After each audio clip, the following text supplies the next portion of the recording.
अधिकारी को bullet train की रफ्तार से एक्सटेंशन देने के मामले में मोदी सरकार लगता है वर्ल्ड चैंपियन बनकर ही मानेगी। रॉ सेक्रेटरी से लेकर आईबी चीफ तक सबको दे दनादन एक्सटेंशन मिल रहा है। मतलब हालत ऐसी हो गई कि लगता है कि यूपीएससी में अब कोई योग्य अधिकारी चुना ही नहीं जा रहा। 30 अगस्त को कैबिनेट सचिव राजीव गौबा का कार्यकाल खत्म हो रहा था। सरकार ने उन्हें 1 साल का एक्सटेंशन दे दिया।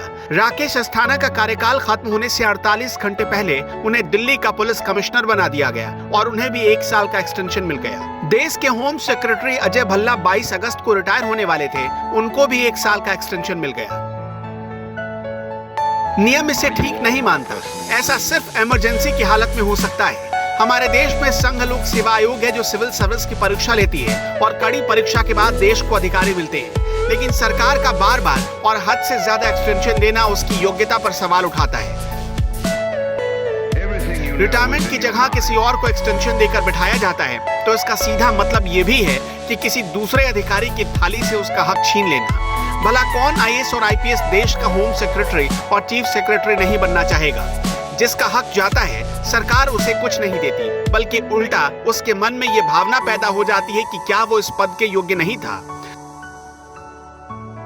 सत्ता में आने के बाद मोदी सरकार का रवैया अधिकारियों के साथ ठीक नहीं रहा। जबरिया रिटायरमेंट देने के मामले में भी ये सरकार अव्वल रही। खैर, सेंटर में एक्सटेंशन पाने वाले अधिकारियों की लिस्ट अभी बहुत लंबी है। पहले भी कई अधिकारियों को एक्सटेंशन मिल चुका है। सबसे पहला नाम तो रॉ चीफ सामंत गोयल का है। उसके बाद आईबी चीफ अरविंद कुमार को भी 1 साल का एक्सटेंशन मिला। उनसे पहले रॉ चीफ रहे अनिल धस्माना और आईबी चीफ रहे राजीव जैन को 6-6 महीने का एक्सटेंशन मिल चुका था। सरकार बड़े आराम से ट्रांसफर पोस्टिंग करती है, लेकिन वो सिर्फ अपने चहेते अधिकारियों को अपने आसपास रखना चाहती है। यही वजह है कि पहले गुजरात कैडर के अधिकारियों को पीएमओ में ज्यादा से ज्यादा बुलाया गया। एक अखबार की रिपोर्ट बताती है कि जो अधिकारी सरकार के मकसद को पूरा करने में अपनी ताकत लगा देता है उसे ही सेवा विस्तार मिल जाता है। रिपोर्ट में मकसद का बहुत व्यापक अर्थ बताया गया, जैसे कि केंद्रीय गृह सचिव अजय कुमार भल्ला के दौर में मोदी सरकार ने कई एजेंडे को पूरा किया, इसलिए उन्हें विस्तार मिला।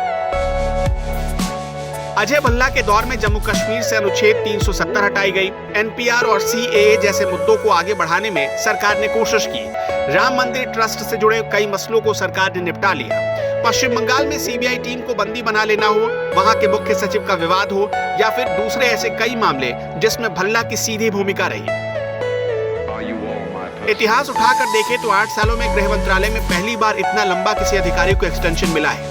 इसी दौरान आईबी और रॉ चीफ को एक्सटेंशन देने की वजह से सरकार पर सवाल भी खड़े होते रहे। कुछ लोग सरकार के हाथों आईबी और रॉ के सुविधानुसार इस्तेमाल को इसके पीछे की वजह मानते हैं। सिर्फ सरकार की जिम्मेदारी नहीं बनती, बल्कि अधिकारियों को भी इसके लिए जिम्मेदार बनना होगा, क्योंकि इससे उनकी छवि को भी धक्का लगता है।